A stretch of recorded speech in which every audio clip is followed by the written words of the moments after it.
Good evening, ladies and gentlemen. It's a privilege to welcome our 2025 Masters champion, Rory McIlroy. Congratulations on winning the 89th Masters in dramatic playoff fashion. You've now completed the career Grand Slam. Please share with us your thoughts at this moment. I'd like to start this press conference with a question myself. What are we all going to talk about next year? It's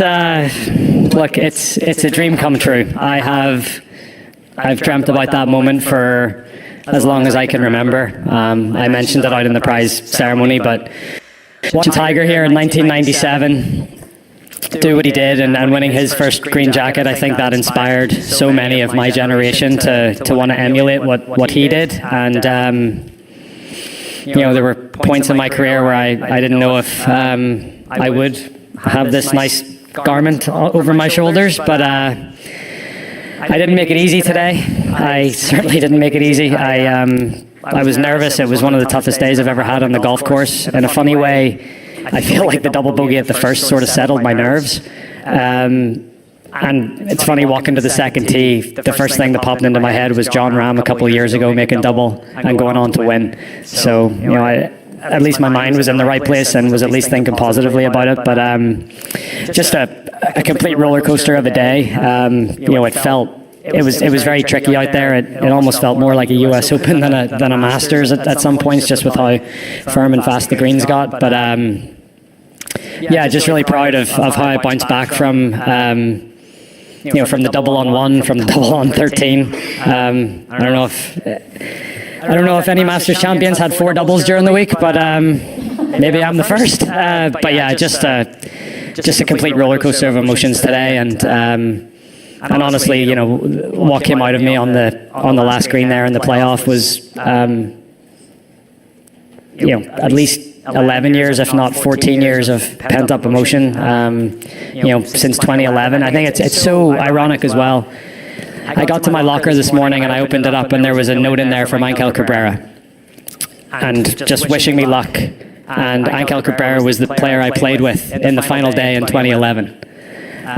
So it was a nice touch and a little bit ironic at the same time. And it's been 14 long years, but thankfully I got the job done.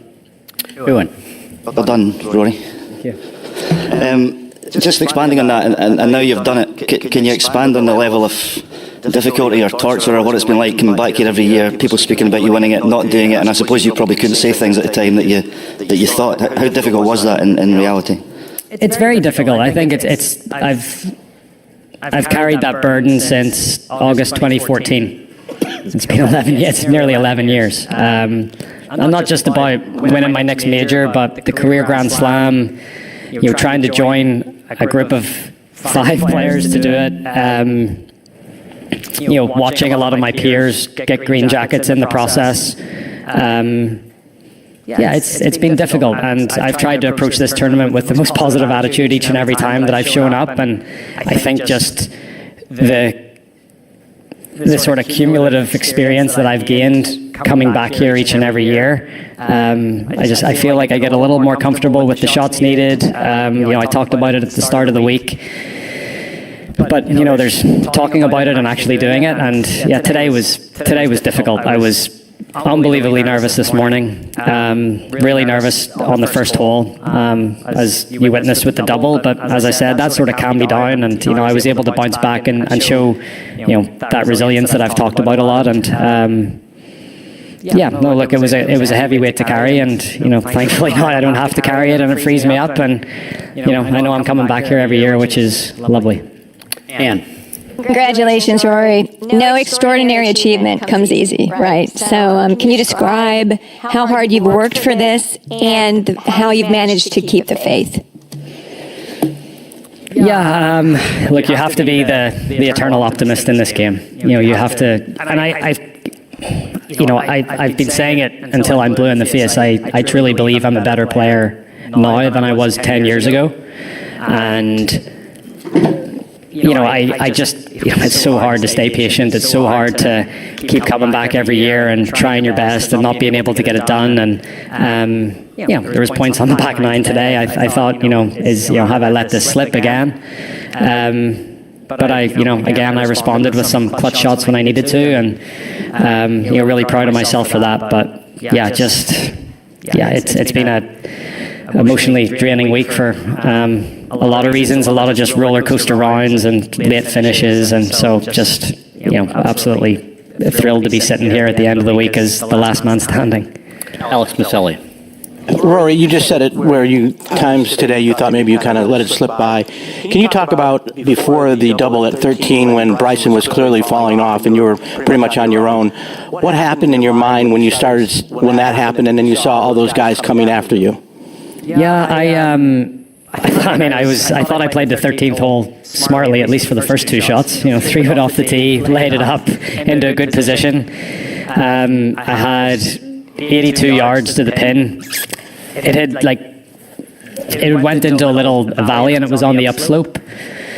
And usually when I hit wedge shots off upslopes, they come out a little bit left on me. So I give myself like a couple of yards of room to the right. Like obviously I wasn't aiming at the creek, but it came out, a little weak and a little right. And that was, to make a double there when it's a birdie chance, and then seeing what Rosie was doing and also what Ludwig was doing at the time as well.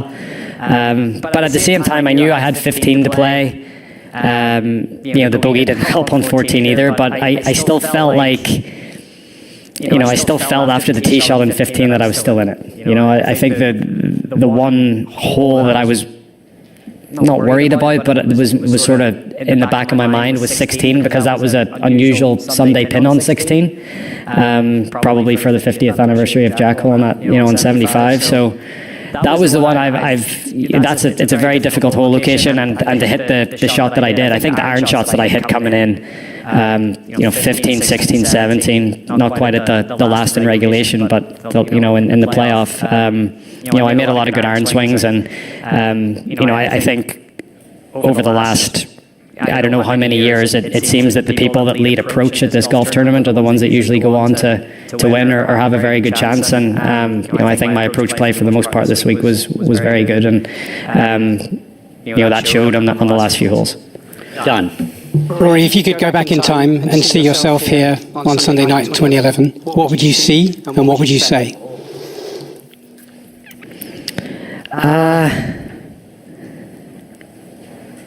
I would see a young man that didn't really know a whole lot about the world. I would, I'd say I probably would see a young man with a lot of learning to do and a lot of growing up to do, and also maybe I probably didn't understand myself. I didn't understand why I got myself in a great position in 2011. I probably didn't understand why I let it slip, in a way. But I think just having a little more self-reflection, that experience, going through the hardships of tough losses and all that. I would, and I would say to him, just stay the course, just keep believing. And I would say that to any young boy or girl that's listening to this, or, I've literally made my dreams come true today. And I would say to every boy and girl listening to this that, believe in your dreams, and if you work hard enough and you put the effort in, that you can achieve anything you want. Gabby Hersig. Rory, for those of us who will never know what it's like to step up on a first tee with a two-shot lead at the Masters with the career Grand Slam on the line, can you just walk us through what you were feeling? How did those nerves manifest? What were the bodily sensations that you were feeling? What tee? First tee. Oh, the first tee.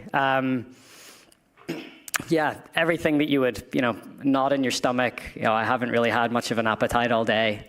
Tried to force food down. Your legs feel a little jelly-like, and it's those nerves that are natural, and they're all good things. If you weren't feeling like that, I think that's more of a problem than when you do feel them. But it's such a battle in your head of just trying to stay in the present moment and just trying to hit this next shot good and then hit the next shot good. And, that was the battle today. My battle today was with myself. It wasn't with anyone else. At the end there, it was with Justin, but my battle today was with my mind and staying in the present. And I'd like to say that I did a better job of it than I did, but it was a struggle, but I got it over the line. Johnson. Rory, congratulations, by the way. Excuse me, tardiness. Did anybody ask you about the second shot on 11 yet? Not yet. Okay. I feel like when you win golf tournaments, when anybody does, you need a few good breaks. I felt like today on 5, not only having the shot to get it out of there, but also where your ball ended. Yep. And then when you looked at what happened to you on 11, could you see that ball stop? And if you could, what was going through your mind when you saw that ball stop almost on the bank? Yeah, look, I've rode my luck all week. And again, I think with the things that I've had to endure over the last few years, I think I deserved it. So yeah, anytime I hit it in the trees this week, I had a gap. Even the second shot on 7 today, which I probably shouldn't have taken on. Harry was telling me not to. I was like, no, I can do this.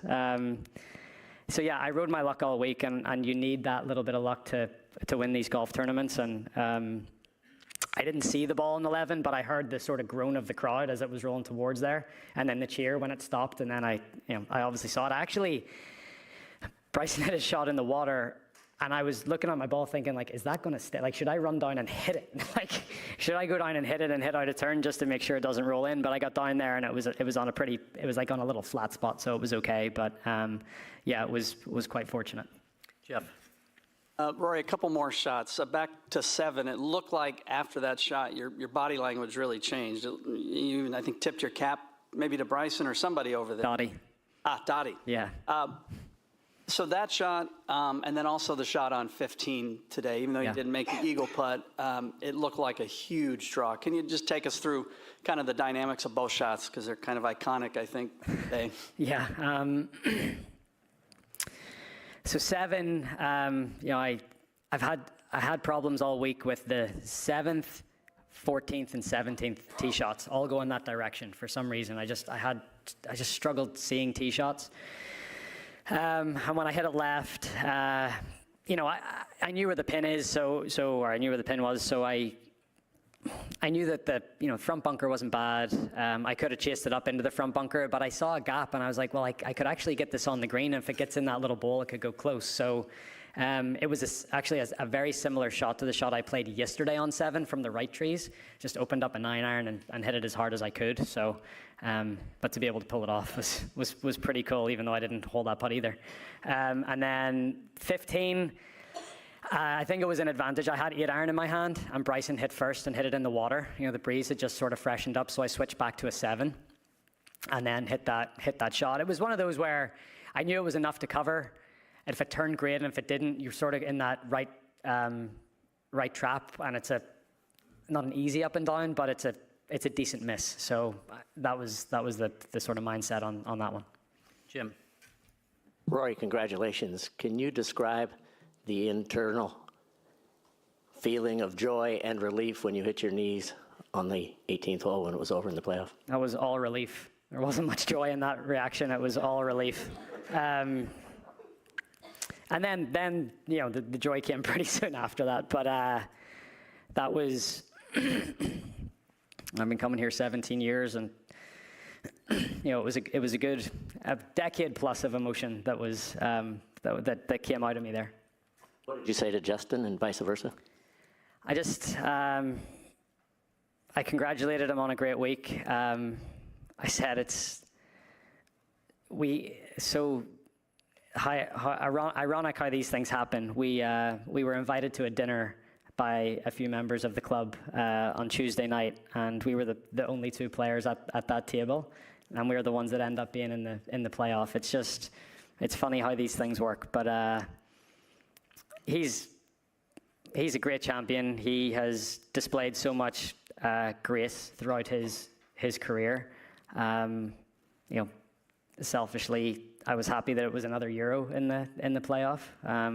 we're on a good run at the minute. We're, Ryder Cup year and all that. So, but yeah, Justin's a great champion, and I remember watching the playoff in 17 when he went up against Sergio, and that didn't quite go his way either. But he's had a phenomenal record around here, and I feel for him a little bit because he's been so close. But yeah, he's a good friend, and yeah, hopefully he has a few more opportunities. Adam. Very quick detail, what's the size of your jacket? I think it's a 38 regular. How did you regroup after missing the putt on 18?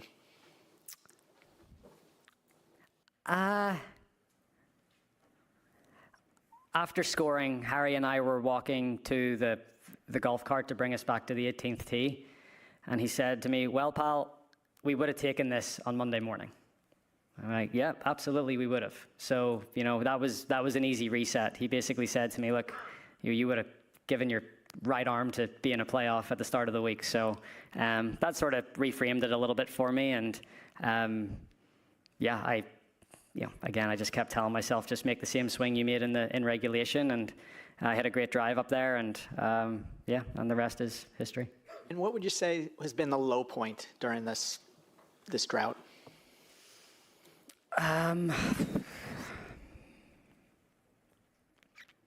There's been a few. It's hard because I've played so much good golf. It's hard to call the second place finishes, and the St. Andrews was a tough one to take because you only get a few opportunities there, during the course of your career. The U.S. Open last year was awful. But yeah, the losses are hard, and again, just so proud of myself that I keep coming back and putting myself in positions to win these championships. John Patrick. Congratulations, Rory. You made 33s this week, and a couple. Is that good? Yeah, that's good. Okay. And there were a couple of other numbers in there too. A couple of sevens. How did you navigate the second 9? Was there a lot of positive talk? How did you just get through the up and down of the second 9? So when I birdied 10, and bogeyed 11, which was fine, and then made a really good 3 on 12, hit it where you're supposed to hit it, 2-putt, move on. So I walk into the 13th tee, I was thinking to myself, I can play the next 3 holes in 4-4-4. That was what I was thinking. Didn't quite materialize that way, but I was really just trying to break it down into threes. I feel like I played 10, 11, 12 well. I was trying to play 13, 14, 15 well. It didn't quite materialize, and then I played 16 and 17 well. I didn't feel like I played the 18th badly, and had a chance to win in regulation. But yeah, I basically just broke it down into the 3-hole stretches. Brendan Quinn. Hey, Rory. Earlier this week, you were asked about Jack and Gary Player and Tom Watson all picking you and rooting for you, and you deftly deflected the question. And I wonder now if you can kind of speak to, I don't know, the burden that comes with history, the burden that comes with fellow greats or guys you want to count yourself amongst. What does that feel like? It's tough. It's, you've had, Jack, Gary, Tom, Tiger, you name it, come through here, and I'll say that I'll win the Masters one day. That's a hard load to carry. Especially, it really is. And, these are idols of mine, and it's very flattering that they all come up here and they believe in me and they believe in my abilities to be able to, win this tournament and, achieve the Grand Slam and all that. But it doesn't help. I wish they didn't say it, but I think as well as the years have went on, I've just become more accustomed to the noise that sort of surrounds my whole Masters week, and I've become a little more comfortable with it. Chris. Rory, just curious what you think the best shot you hit today was, and why you feel that way.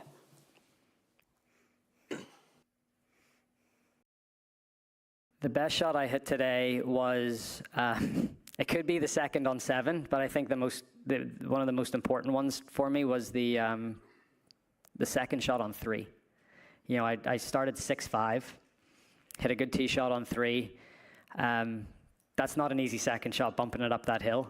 You know, to judge that well and make a 3 there when Bryson then made 5, and then to go ahead and birdie the next hole as well. I thought that was, you know, it was very early in the round, but it was a huge moment. Eamon Lynch. Rory, you and Harry grew up together in a tiny town playing childhood games together. What does it feel like to have him standing beside you today when you achieved that childhood dream? Amen.